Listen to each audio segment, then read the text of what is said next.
also Infusion, you have those orbs. Go in with Reflect up and you can reflect the full beam. The first boss spawns the same type of orbs. Here you can reflect them again. 4 damage without precasting. On the Dwarf Miniboss here, you can do a cheeky pull into Insta-Reflect. And then you can also reflect an ability called Multi-Seduction, but it's better to just taunt Reflect again when Reflect comes back up. And here on the Dog Boss, you can reflect Gulp. It's a deflect. If you reflect it, no one has to go in. It prevents him from going hangry. On the Trash Bags, you can taunt the Icecaller to reflect the Ice Shard. He doesn't melee very hard, so you can tank him a little bit. On the third boss, you can taunt reflect Frost Shock. Just make sure you go into D stance or pop a defensive, because this ability has no cast time. It goes off instantly. And now finally, the reason why everyone clicked on this video, the last boss reflect. But before I can show it, we first need to understand how it works. Squall Buffet is always tied to Focused Deluge. So if you get targeted by this, you get targeted by the Deluge after. The first one, Squall Buffet, can also be reflected, but it's only like 1 million, and Focused Deluge can be easily 3 million. You cannot taunt after Squall Buffet and hope to reflect the Deluge only. You cannot taunt in between those. So if you want to reflect the Deluge, you have to taunt before the Squall, tank the Squall to the face, live it somehow, and then hold Reflect for the Deluge. And because it's a tank ability, you also need to set up some timers, but that's something that I'll explain at the end of the video. So first I'll show you the Squall Reflect, the small Reflect. You just taunt on the timer right here. It's 1 million, but remember, it's tied to the Deluge. So if you reflect the Squall, you will get hit by the Deluge right after. So I melted off. So I don't know how you would do this if you're not a Night Elf. I guess you can't. So that's like the safe reflect. The real big dick reflect is the Deluge. Problem is, you can die in like 5 different ways here. You need your defensive for it, so you don't have your defensive for the first big AoE that hit you right before. You can get meleeed, which then you will die. You can have not enough externals and defensives on you to live the Squall. And you can get knocked into an orb, because it knocks you back, right? So let's go over the whole thing step by step. First, the Tempest Fury. We need to live that without any defensive. So just D-stance. Right after this hit, you need to top yourself. Now I ask for all externals.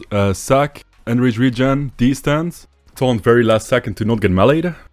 I look behind me because I'm going to get knocked. I don't want to get knocked into an orb. Save Reflect, press Reflect now. And that's the Reflect. And on this particular boss fight, I did 1 Squall Reflect and 1 Deluge Reflect. So we can see them side by comparison to see how much damage it does. The Squall 1.2 mil and Deluge 3.2 mil. Right, that was hold. For the next dungeon, let's take the portal to Uldum and go to Uldaman. There are lots of small reflects in Uldaman. I'm not going to cover all the kicks though, we're just going to cover the relevant reflect. On the Crocodile, if the kick goes through, you can reflect 1 tick for damage. It's like Thorns in PvP. And then on the Snake boss, you can reflect the fucking bleed, which is crazy, right? You can reflect it for crazy damage. But he throws it out seemingly randomly though, so how do you do this? He will always cast it right on pull, about 5 seconds in, so you go in with reflect up on pull. Right. Yes, got it. Keys time, bro. But then after that it gets sketchy. So how it seems to work is he has the Stomp and the Piercing Charge, which you can see on the Weakaura right here. And it seems that his Piercing Charge is last on his prio. So if he has the Stomp and the Charge off cooldown, he will always Stomp first and then throw out the Charge, which you can reflect. So the Weakaura is guiding, not telling. But pretty much all you need to know is that you press Reflect after a Stomp. Double check if he has Piercing Charge up, if he's able to cast it, and he will cast it. On the next boss, you can reflect Searing Clap for damage. You can reflect twice per phase if you pre-press Reflect 2 seconds before he casts Searing Clap. If you press it too late, it's not going to be up for the second Searing Clap. And then after the intermission, repeat the same thing. And in the intermission, you can start walking over orbs and reflect them for damage, and the damage will be dealt to whatever ad casted it. So make sure the ad is no longer invulnerable. Oh, and by the way, you can leap over the beam here. Go try it. And on the last boss, you can reflect Time Sink, which kind of works the same way as on Emberon. You pre-press Reflect 4 seconds in advance, and then you deflect the dot. On the clip right there, I actually pressed it a little bit too late, but you get the idea. Then we move on to Nelth Thaumaturge. Not too much going on in this key. You can fully reflect the Magma conflagration on the Thaumaturge here. So if you reflect it, make sure your group does not stop the cast. Let him cast it himself, and he does massive damage to himself. On this boss, you can reflect the Spear. You deal some damage to the boss and you take less damage yourself, but besides that, nothing happens. The Spear will still go through as it normally would. Okay, let's go to Brackenhide. In Brackenhide, you can reflect the Withering Discharge here, the dot. Okay, let's leave Brackenhide again. So here in Nokhud, right off the bat, we have one of the biggest reflects in the game and also the most useless one. On the Smolly, you can reflect the Surge. It hits for a few million at a time. The thing is, it's on the Smolly, so it's not a very useful reflect. Usually your reflect is better kept for an actual cast like Stormbolt in these packs. On the clip right here, I will mouse over my details in a second to show you how much damage it did. If you want to do this reflect for whatever reason, you have to go into the pack before the tank with parry up, or taunt the Smolly at any time to reflect it. A more interesting reflect is on the Kodo patrol. He will cast an ability called Chain Lightning, which can be reflected. If you reflect it, it will still splash on the rest of your group if they're close to you. So even if you reflect it, you gotta move out. But because it splashes, you can reflect his ability even if it's not on you, by stacking with whoever is targeted by it. So right here is gonna go on the priest, I go and give him a hug, reflect it, and then go back into the pack. And then on the boss that follows we have a big reflect. He will cast an ability called Wind Burst if his main target is not in melee range. So in order to trigger it, you have to walk out of melee, taunt him, and then he will start casting Wind Burst on you, which is a reflectable cast. There are a few things to note here though. First off, your tank needs to taunt back during the cast. Like when you see the cast, he can already taunt back, and it will still go on you. The boss will still do melee attacks while he's casting, so you have to stay out until the tank has taunted back. So in an ideal situation, you taunt, and then the tank taunts right after. 0.1 second difference. So you can instantly go back to the boss and melee it. Even if you're pugging and you don't trust your tank, there are 2 ways of getting a reflect off guaranteed. So for this next footage, I queued into a 17, because then I know for sure the tank's not going to taunt back. The first method is to stay out for Wind Burst, wait for the second cast and Shadow Melt that one if you're a Night Elf, or you can do it with parry. In that case, you go out, taunt, reflect, instantly go back to melee with parry up. So with Melt, you stay out, wait for the second cast. If you want to parry it, you have to go back into melee instantly. And of course, you can pull the boss before the tank to get an instant free reflect. Moving on the third boss we have a small reflect. You can reflect a tornado to immune it. It doesn't do damage, but you press reflect there anyway for defensive. So you immune the physical tornado, not the initial hit. And finally in Nokhud, the best for last. On the last boss we're gonna need the timer that I talked about at the start of the video. We're gonna taunt reflect conductive strike. So how we're gonna do it is we're gonna look at the timer that you have enabled, and then when the cast is about 2 seconds remaining, we're gonna taunt and walk out. We have to walk out so we don't get meleeed. On the bright side, this boss does not melee during the cast as the second boss does. And then the boss will get a massive dot which deals like millions of damage per reflect on Tyra. But there are a few more things you can do here. Your spell reflect will not naturally line up with conductive strike. Conductive strike goes out every like 20 seconds or something like that.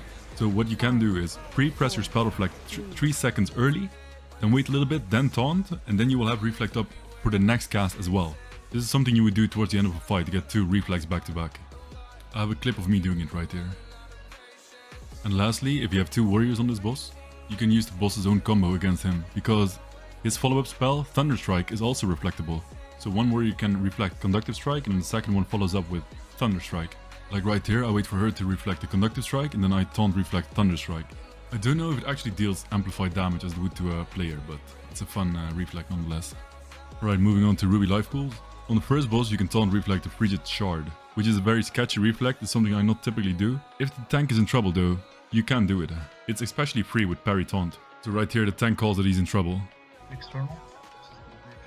You need to pay attention to me for time. Which means it's my time to shine. I can taunt if you want. Taunting. Reflect. Shadow Melt. Thank you. You're so fucking cranked, it actually isn't real.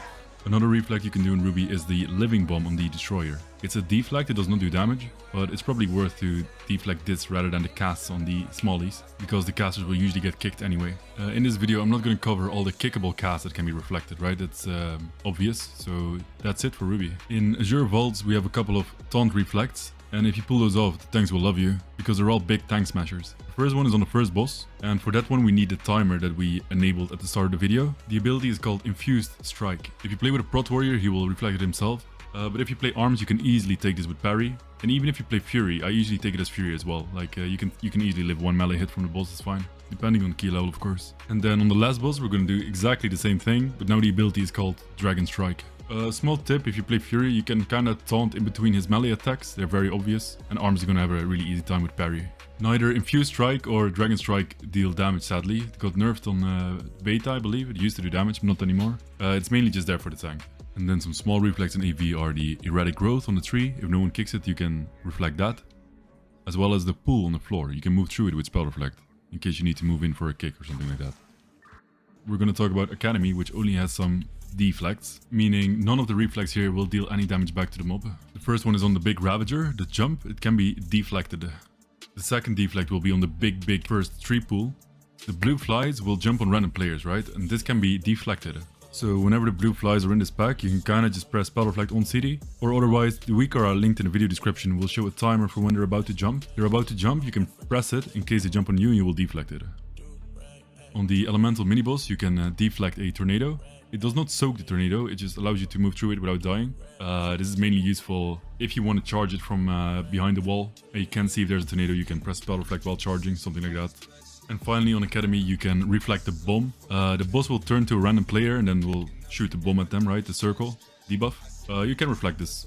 It allows you to stay at 2 stacks of the buff, so you don't drop a pool, so it's kind of a useful reflect actually. As for Weakauras, the only important ones are this one. This is the main one. Spell Reflect Essentials. Tells you when to press Reflect. I have a lot of Reflect Weakauras here. Like this one calls out when you reflected something. This one calls out how much you reflected, etc. They're all for free on my Discord, so if you want to join, you can pick up whatever Weakauras you want. The other crucial Weakaura is this one. Spell CDs on nameplate. That shows you when to taunt if you want to taunt Reflect. And then we also need to see some timers, right, for taunting tank mechanics. And tank mechanics are by default not shown to DPS players, so you have to go into Bigwigs and find every boss that you want to taunt Reflect. So for example, Azure Vault, Infused Strike, right? You have to make sure that this box right here is unticked. And you have to do that for every single boss you want to see, so the last one as well. Dragonstrike, unticked. Do it for every taunt Reflect boss. And that's it. That's all you need to know to reflect everything in Season 4. Make sure you don't forget to subscribe so you don't miss out on next season's Reflect guide. And please give me a follow on Twitch. Link in the description. GG's.